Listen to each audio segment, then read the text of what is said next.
चल दोस्तों, मैं हूं एवरीथिंग टेलर एंड भारत को मिलने जा रहा है एक नया chief justice of India, chief justice Suryakant. CJI BR Gavai ने रिकमेंड किया है उनका नाम और 24 नवंबर 2025 को वो बनेंगे भारत के 53rd chief justice of India.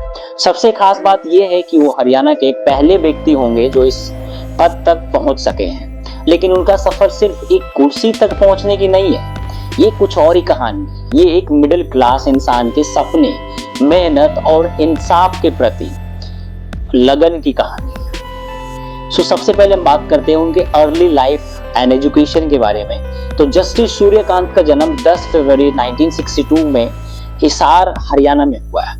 एक आम परिवार से ताल्लुक रखते हुए उन्होंने 1981 में हिसार के गवर्नमेंट पोस्ट ग्रेजुएट कॉलेज से ग्रेजुएशन किया और 1984 में महर्षि दयानंद यूनिवर्सिटी रोहतक से उन्होंने लॉ की डिग्री, जो कि उनके लिए काफी इंस्पायरिंग पहले भी रह चुका है कि भाई हिसार से हरियाणा से पहले ऐसे व्यक्ति हैं जो इंडिया के सबसे top most chief justice of India के पद पे बैठने वाले हैं। और उनकी जो स्टोरी है वो काफी इंस्पायरिंग है। वो ऑलरेडी एक मिडिल क्लास फैमिली से आए, जहां से उनकी मेहनत, उनकी लगन ये दिखाता है कि अगर आप कंसिस्टेंट रहे अपने मेहनत के थ्रू, अपने मेहनत के प्रति, तो सक्सेसफुल होना से आपको कोई नहीं रोक सकता। सो बी कंसिस्टेंट ब्रदर। बड़ी बात, सूर्यकांत जो सीजीआई ऑफ इंडिया है, वहीं से उन्होंने डिसाइड किया कि मैं कानून के जरिए समाज में बदलाव लाऊं। तो 1985 में उन्होंने पंजाब और हरियाणा हाई कोर्ट में प्रैक्टिस शुरू की और सिर्फ 38 साल की उम्र में बने हरियाणा के यंगेस्ट एडवोकेट जनरल।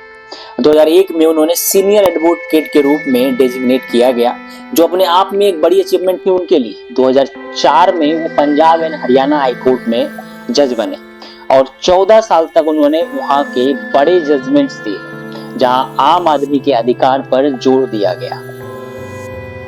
अक्टूबर 2018 में उन्हें हिमाचल प्रदेश हाई कोर्ट का चीफ जस्टिस बनाया गया। इंडिया के चीफ जस्टिस बनने से पहले हिमाचल प्रदेश का ऑलरेडी वो चीफ जस्टिस बन चुके हैं एक स्टेट का।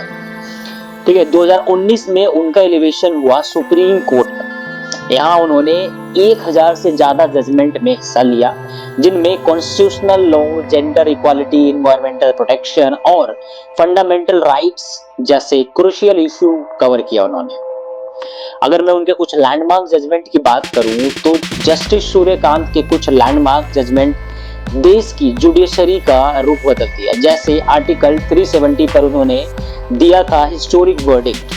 कॉलोनियल एरा सेडिशन लॉ को होल्ड पर रखा था, जिससे नए केसेस रोक दिए गए थे और one rank one pension scheme को कॉन्स्टिट्यूशनल होल्ड किया था उन्होंने। ये वही सूर्यकांत सीजीआई हैं जिन्होंने इतने सारे बड़े बड़े फैसले अपने सुप्रीम कोर्ट के सेशन में लिया है।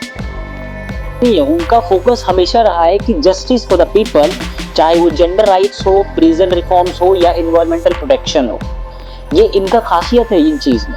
अगर मैं टेन्योर एंड लेगेसी की बात करूं तो 24 नवंबर 2025 से लेकर 9 फरवरी 2027 तक जस्टिस सूर्यकांत होंगे भारत के चीफ जस्टिस ऑफ इंडिया।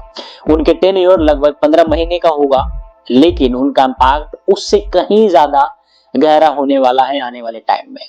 ठीक है, एक ऐसे जज जो लोग को सिर्फ लिखा है, मतलब लिखा हुआ शब्द नहीं, बल्कि सामाजिक न्याय का जरिए, मतलब उसका मानते हैं, जरिया मानते हैं। सो जस्टिस सूर्यकांत का सफर यही सिखाता है कि अगर आपके पास जज्बा है और ईमानदारी हो तो आप सिस्टम के अंदर से भी सिस्टम को बदल सकते हैं। ये इससे आपको क्या सीख मिलता है? एक मिडिल क्लास लड़का हिसार से निकल के देश के सबसे बड़े न्याय के कुर्सी तक पहुंच चुके हैं। और ये कहानी सिर्फ एक इंसान की नहीं है, ये भारत के जुडिशरी के नए युग की कहानी है। Justice Suryakant, the people's chief justice of India. Like करें, शेयर करें और सब्सक्राइब करें everything tailor. We will see you again. Thank you so much for watching it.